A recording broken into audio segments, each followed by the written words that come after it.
Hello, everyone. Today we're going to talk about chew toys. Which ones are safe, which ones I recommend to keep you happy and your dogs happy, because if your dogs are happy, we're happy.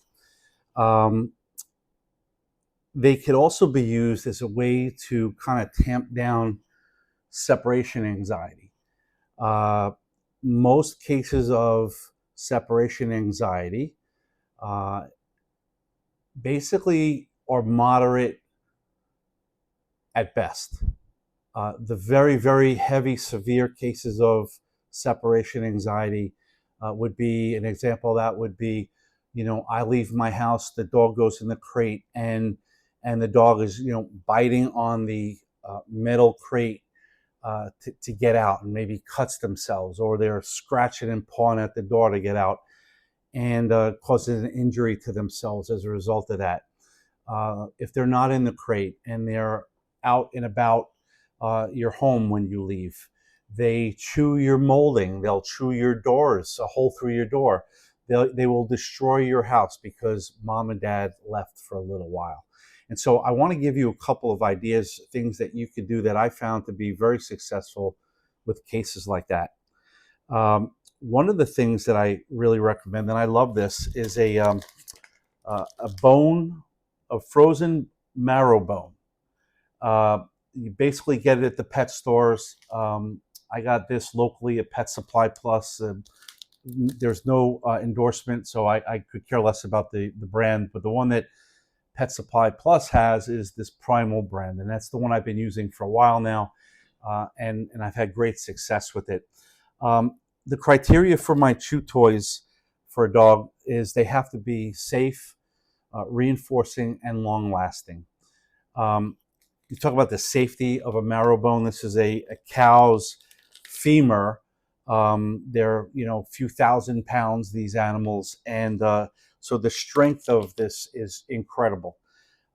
As opposed to if you go into a pet store and you see some of the other ones that are on the shelf there as you're going down the pet aisle in the supermarket or in a pet store, you'll see that they've been covered with all types of flavoring, and they've been baked. And the baking and the processing of those particular bones are not safe because the bones become very brittle and they're easy to splinter. And that's the last thing we want to do, is give our dog a bone that can splinter, get caught in their throat, in their stomach, in their intestines, and then it's thousands of dollars worth of vet bills, and the worst case scenario is they could actually die from it. So don't recommend those bones, but do recommend the frozen marrow bones. The marrow is full of protein and amino acids that are really, really good for the dog. And they will, in my case, in many of the cases that I recommend to other people to use that, last night, as a matter of fact, both of my dogs, my lab and my terrier, my pit bull terrier, were on their respective bones for over an hour and 10 minutes before they finally knocked themselves out. They got up, they drank some water, came back, and then that was it for the night for them. They were exhausted. So really, really recommend this. The other thing that's nice, and it costs about $10 for one of these bones. And you'd say, well, Pete, I can't go through one of these $10 a day. It's impossible. It's not sustainable, very expensive. And I'd say you're right. But what you can do is you could take the bone that they've licked and chewed all the marrow out of, and you could do a couple of things. What I recommend is taking some wet food, whether it's their kibble that you soak and then make it nice and soft. You could stuff it back into the bone and then put it in the freezer to be used for the next day. You could just take wet food out of the can. You can put that in the bone itself, and then again put that back in the freezer. Use it again, and so you're using the bone over and over and over again. So your initial investment was $10, but you're actually feeding your dog through the bone. If you do this, you want to be careful. If you're going to use food to refill the bone, you want to be sure not to overfeed your dog. So if your dog, for instance, is eating a cup and a half twice a day, maybe you give them 1 1/4 cups twice a day, and you fill the bone up with the remaining food that they didn't get during their normal feeding, and this way they get their nourishment that way. So you're not overfeeding your dogs. that's one way. This is my favorite way. I love it. My dogs love it because they're just so well behaved. The second thing you can do is you take a Kong. Everybody knows what a Kong is, and you could use that same wet food or kibble that you've wet and now got it nice and pliable and soft. You could stuff that in the Kong, put it in the freezer at night, and then the next day you have a frozen food-filled Kong with the same premise as with the bone. You want to cut back maybe a little bit on their normal diet because you're going to continue to feed them throughout the day on this frozen food-filled Kong. It's safe, it's long-lasting, and reinforcing, both of them. So I really, really like those two options. And a Kong this size maybe cost you $12, $15, and they pretty much last forever. So I really like that as an option. Another option is a bully stick. Now the bully sticks are expensive. I found them in the different variety pet stores, all the well-known pet stores like Petco and Pet Supply Plus. They all have them. They're very expensive. And I found that Costco, depending on your local Costco, wherever you live, you can get a whole bunch of them for a really reasonable price. And if you break it down per bully stick, it's not that much money. Where if you buy them separately in the pet store, you could pay, $20 for two of these things, where you're going to get, maybe 20 or 30 sticks at Costco for $20 or $30, depending on the size of the bag. So not anything that I found online with Costco. You actually have to, at least in my experience, have to go to Costco and get that in person. Okay, so we have the marrow bone that's frozen to be reused with food. We have our Kong we stuff with food, wet or dry food that we wet and then stuff it in there and freeze it overnight. We have our bully sticks, safe, long-lasting, reinforcing. This will usually last them, depending on how hard of a chewer your guy or girl is, 25 minutes maybe. But again, very useful.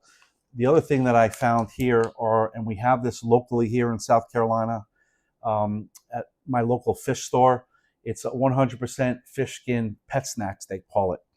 And it's great for their joints and coats. There's no hormones, no additives, and no preservatives. And the fish store, the fishmonger, just kind of prepares this in a way where it's safe and could be given to our dogs. Is it safe? Yes. Is it reinforcing? Absolutely. The dogs go crazy for this. It stinks. It absolutely stinks, but they love it. Is it long lasting?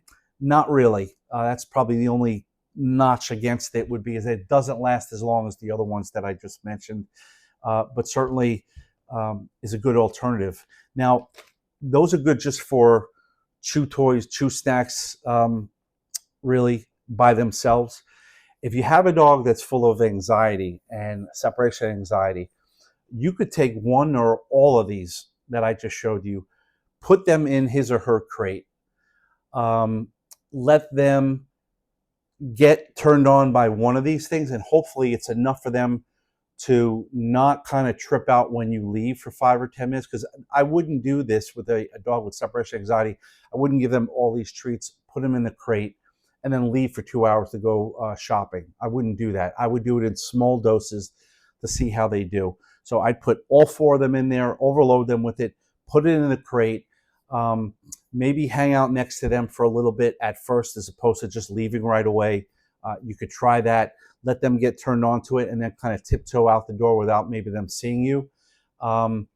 Stay out for 5 or 10 minutes and then come back in, see how they do. And the next time you do it for a little bit longer, and you gradually increase the length of stay away from them so that they basically are reinforcing themselves to say, hey, every time mom and dad goes away and I go in my crate, I get these yummy, yummy treats that last for a long time. So that's what I would do with separation anxiety. In addition to that, the easy answer is a tired dog is a good dog.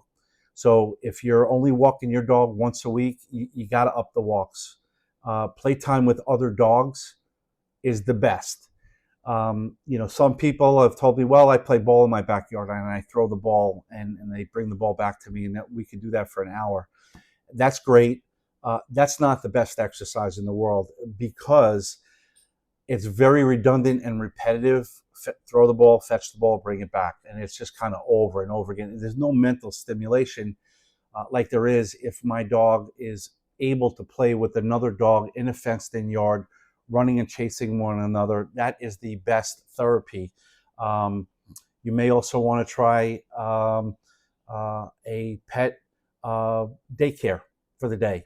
You could do a half day for 4 hours and see how they do, or maybe build up to that point where you start with the crate at home, and then maybe you get to the point where you can drop them off for a half a day of daycare. It costs you a couple bucks. You do it a couple times a week, and you see how it goes. And that would be my method. Would be exercise, up your walks with the dogs, give them something safe, reinforcing and long-lasting while they're in the crate, so they don't destroy the rest of the house. In the very worst cases with separation anxiety, where none of these things are going to work, I would consult your vet and ask them for CBD. If CBD is something that you can offer your dog. CBD is basically, comes in the form of a hemp oil. There's a very, very small amount of THC in it, which is found in marijuana, but it's a legal amount for even humans to ingest, and can be and is readily available in many of the stores that offer CBD oils for humans. You can find them for your pet as well, but I wouldn't do any of that unless you have the okay from your veterinarian to try, and ask them for the recommended dose for your dog, depending on the level of anxiety that they're displaying with you, and try that. And only prescription medication by the vet. Personally, this is my own thought on this. I would only use prescription medications as a very last resort. I would try the holistic approach with the CBD for dogs. Try the chew toys that we talked about. See how that goes. And then if everything else doesn't work and you have no other alternatives, then possibly prescription medication for your dog with severe separation anxiety. Mild to moderate cases, you're going to be able to fix it with the exercise, playtime with other dogs, and these other things that I shared with you today. One last thing, there is, in addition to what I showed you here, you could use a deer or elk antler. Those are also available at Petco, PetSmart, places like this. And they have them cut in either halves or quarters so that the dogs can chew what's on the inside of the antler itself. It's very, very hard. I wouldn't give those hard treats to a young dog. Puppies will break their teeth on them. Not a good idea. Probably better off sticking with the Kong and the bully stick and the fish skins for a younger dog with baby teeth, but certainly something you might want to try.